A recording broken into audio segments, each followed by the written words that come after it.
Again, I am reading from the One Story That Leads to Jesus Reading Plan 2026 that is available on BibleProject.com.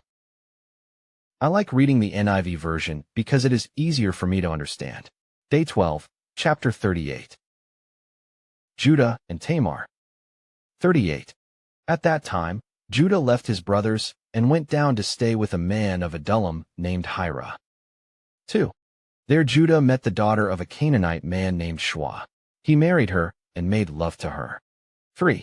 She became pregnant and gave birth to a son, who was named Er. 4. She conceived again and gave birth to a son and named him Onan. 5. She gave birth to still another son and named him Shelah. It was at Kezib that she gave birth to him. 6. Judah got a wife for Er, his firstborn, and her name was Tamar. 7. But Er, Judah's firstborn, was wicked in the Lord's sight, so the Lord put him to death. 8. Then Judah said to Onan, "Sleep with your brother's wife and fulfill your duty to her as a brother-in-law to raise up offspring for your brother." 9. But Onan knew that the child would not be his, so whenever he slept with his brother's wife, he spilled his semen on the ground to keep from providing offspring for his brother. 10. What he did was wicked in the Lord's sight, so the Lord put him to death also. 11. Judah then said to his daughter-in-law Tamar, "Live as a widow in your father's household until my son Shelah grows up." For he thought, he may die too, just like his brothers. So Tamar went to live in her father's household. 12. After a long time Judah's wife, the daughter of Shua, died. When Judah had recovered from his grief, he went up to Timnah, to the men who were shearing his sheep, and his friend Hira the Adullamite went with him. 13.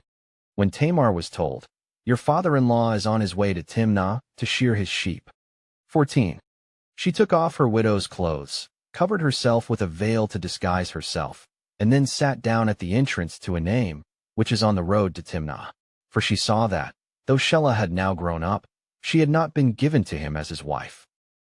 15. When Judah saw her, he thought she was a prostitute, for she had covered her face. 16. Not realizing that she was his daughter-in-law, he went over to her by the roadside and said, "Come now, let me sleep with you." "And what will you give me to sleep with you?" she asked.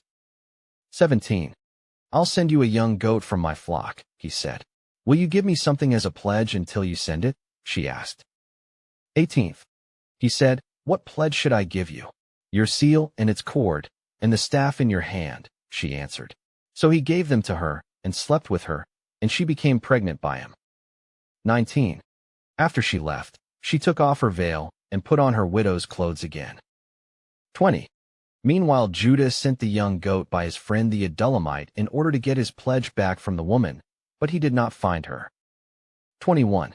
He asked the men who lived there, "Where is the shrine prostitute who was beside the road at Enaim?"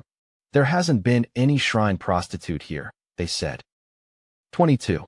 So he went back to Judah and said, "I didn't find her." Besides, the men who lived there said, "There hasn't been any shrine prostitute here." 23. Then Judah said, "Let her keep what she has, or we will become a laughingstock. After all, I did send her this young goat, but you didn't find her." 24. About 3 months later Judah was told, "Your daughter-in-law Tamar is guilty of prostitution, and as a result she is now pregnant." Judah said, "Bring her out, and have her burned to death." 25. As she was being brought out, she sent a message to her father-in-law. "I am pregnant by the man who owns these," she said. And she added, "See if you recognize whose seal and cord and staff these are." 26. Judah recognized them and said, "She is more righteous than I, since I wouldn't give her to my son Shelah." And he did not sleep with her again. 27. When the time came for her to give birth, there were twin boys in her womb. 28. As she was giving birth, one of them put out his hand. So the midwife took a scarlet thread and tied it on his wrist, and said, "This one came out first." 29. But when he drew back his hand, his brother came out, and she said, "So this is how you have broken out." And he was named Perez. 30. Then his brother, who had the scarlet thread on his wrist, came out, and he was named Zerah. Joseph and Potiphar's wife. 39. Now Joseph had been taken down to Egypt. Potiphar, an Egyptian who was one of Pharaoh's officials, the captain of the guard, bought him from the Ishmaelites who had taken him there. 2. The Lord was with Joseph so that he prospered, and he lived in the house of his Egyptian master. 3. When his master saw that the Lord was with him, and that the Lord gave him success in everything he did. 4. Joseph found favor in his eyes and became his attendant. Potiphar put him in charge of his household, and he entrusted to his care everything he owned. 5. From the time he put him in charge of his household and of all that he owned, the Lord blessed the household of the Egyptian because of Joseph. The blessing of the Lord was on everything Potiphar had, both in the house and in the field. 6. So Potiphar left everything he had in Joseph's care. With Joseph in charge, he did not concern himself with anything except the food he ate. Now Joseph was well-built and handsome. 7. And after a while his master's wife took notice of Joseph and said, "Come to bed with me." 8. But he refused. "With me in charge," he told her, "my master does not concern himself with anything in the house. Everything he owns he has entrusted to my care." 9. No one is greater in this house than I am. My master has withheld nothing from me except you, because you are his wife. How then could I do such a wicked thing and sin against God? 10. And though she spoke to Joseph day after day, he refused to go to bed with her or even be with her. 11. One day, he went into the house to attend to his duties, and none of the household servants was inside. 12. She caught him by his cloak and said, "Come to bed with me." But he left his cloak in her hand and ran out of the house. 13. When she saw that he had left his cloak in her hand and had run out of the house. 14. She called her household servants. "Look," she said to them, "this Hebrew has been brought to us to make sport of us. He came in here to sleep with me, but I screamed." 15. When he heard me scream for help, he left his cloak beside me and ran out of the house. 16. She kept his cloak beside her until his master came home. 17. Then she told him this story. "That Hebrew slave you brought us came to me to make sport of me." 18. But as soon as I screamed for help, he left his cloak beside me and ran out of the house. 19. When his master heard the story his wife told him, saying, "This is how your slave treated me," he burned with anger. 20. Joseph's master took him and put him in prison, the place where the king's prisoners were confined. But while Joseph was there in the prison. 21. The Lord was with him. He showed him kindness and granted him favor in the eyes of the prison warden. 22. So the warden put Joseph in charge of all those held in the prison, and he was made responsible for all that was done there. 23.